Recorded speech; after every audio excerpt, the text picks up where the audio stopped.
In this video, I'll guide you through how to transfer your investments from Vanguard to Trading 212, making the process quick and paperless. This transition doesn't have to be daunting, and I'm here to show you how to do it efficiently and smoothly. To start, you'll want to log into your Trading 212 account.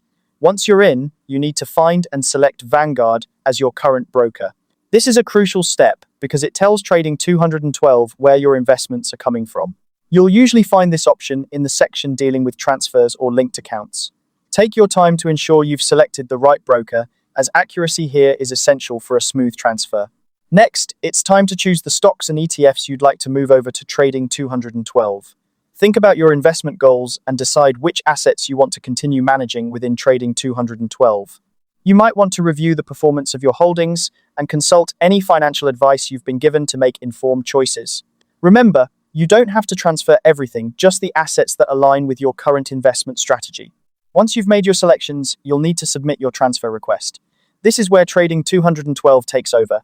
They will handle the transfer process for you, which is one of the great benefits of using their service.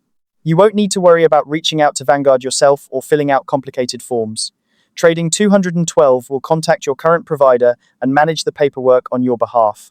This seamless process ensures that your investments are moved over securely and efficiently without you having to lift a finger. And just like that, you've learned how to transfer your investments from Vanguard to Trading 212. It's a straightforward process, but if you ever run into questions or concerns, Trading 212's customer service is there to help.